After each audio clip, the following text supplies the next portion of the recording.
I'd like to talk about intermittent fasting, how I do it, and what it means to me. How I do intermittent fasting is simply fasting for 18 hours a day. That would be after 6 in the evening and before 1 or noon. Between noon and 1 I start eating.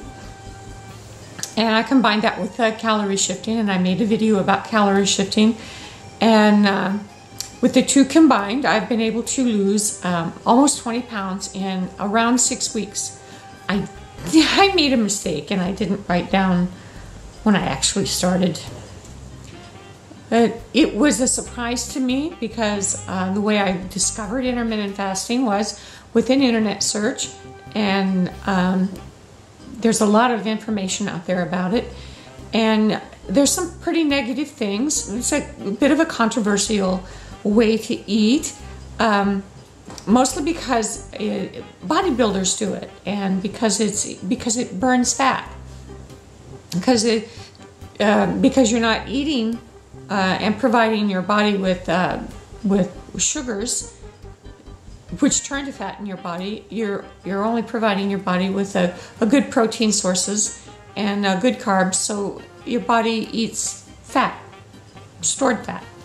And that's, and bodybuilders like it, but this really is for everyone. It's a very good way to live. Now, I say it's good for everyone, but actually it might not be if you are a carb type. If you're a carb type, you know you are, because you can't survive without breakfast. You eat every 2 hours, and you don't have a big carb belly, and your blood glucose is perfect. You don't have high blood pressure, and you're not overweight.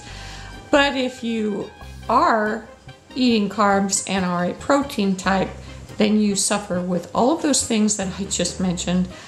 And yes, I do, if I eat carbs, have those same problems. And I still kind of have the belly, and I'm working on it. But it's a lot better, a whole lot better. Since I eat between 12 or 1 and I stop eating around 6 p.m., I have to make sure that my nutrition is good. No junk calories, no sugars, and no grains. Because, you know, I know, and you should know too, that they just turn to fat. They store fat. They give you energy, a burst of energy instantaneously, and then what you didn't use in energy, you store as fat. So and then plus they're very addicting. So that's what happened to me. I got really addicted to sugar, and intermittent fasting helped me get rid of that. And I don't want to say I'm over it, because I'm not, because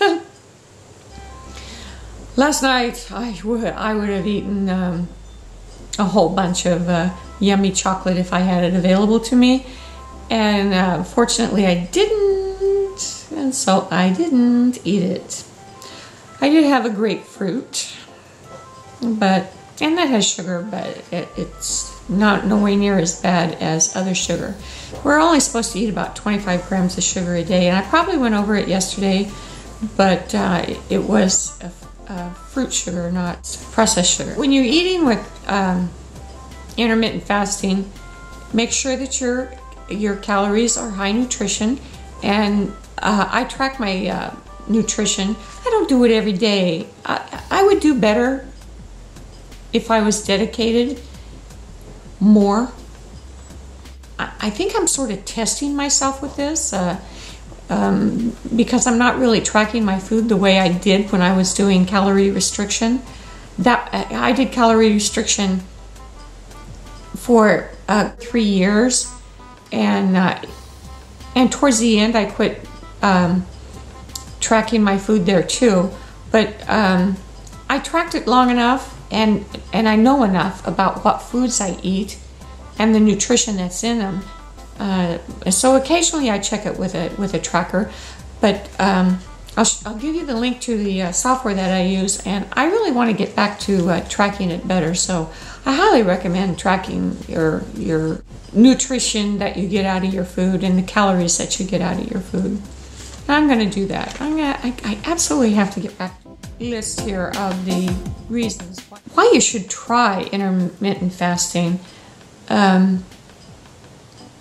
especially if you want to lower your blood glucose or any of the, I really hate to say the health benefits because I'm not a nutritionist.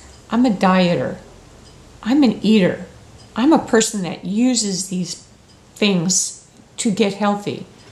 I don't believe that you can eat a processed food diet and get healthy. So I use these kinds of ideas that come because maybe it's been out there for several years, but I had never heard of it. I only heard of it the day that I started to use it. And even when I was on YouTube years ago and doing calorie restriction, there was a few people in the group that was doing calorie shifting then, and I didn't even dawn on me how great that was. I was so involved in what I was doing that my mind was all closed into it, and I only did calorie restriction with optimal nutrition. I always have made sure that my food was, can't say always, I have always tried to make sure that my food was very nutritious, and I still do. I still eat the same way I did when I lost 100 pounds. What I did to regain it was I got back eating sugar. But now that I'm on intermittent fasting and lost the sugar addiction, or is greatly improved, I'm feeling a whole lot better, and my mind is clearer and sharper. And what I would really like to do is get to know some other women that are doing intermittent fasting and let me know how it's working for you and how you're doing it and what foods you're eating. And are you combining calorie shifting with it or another sort of a diet plan? Or are you doing it just for bodybuilding or weight loss because see, I'm not into the bodybuilding end of it. I never have been. I never will be. Although I do believe in exercise for strength and overall wellness. I don't believe in exercising to lose weight. Because why, if you're going to go to the gym and burn 500 calories, that shouldn't allow you to eat 500 more. I do believe in exercising for strength and overall health.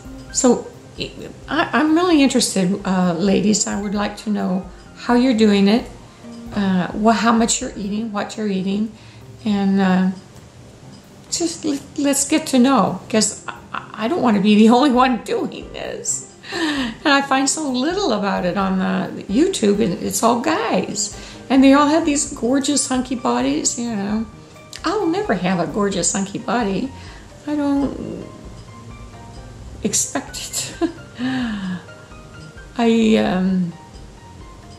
At my age, all muscles and... Anyway, please let me know. That's what I want to know. And try intermittent fasting. Really try it, because you'd be really surprised. Give it 5 days, give it 7 days, give it 10 days, or 30 days. It's a way to live. And you know what? It might take you even 30 days to adjust to it, because if you're been eating breakfast all your life, your body has to get used to not eating it, and it eventually will. And you know, instead of eating breakfast at 6, try at 8, then try 10, then try noon, and you know, get it down until you're eating. I'll leave a list here of the reasons why you should try intermittent fasting, especially if you want to lower your blood glucose or any of the, I really hate to say the health benefits, because I'm not a nutritionist within a shorter window. Well, anyway, that's what I wanted to say, and please let me know if you're going to give intermittent fasting a try and what you think of it. Thanks for watching.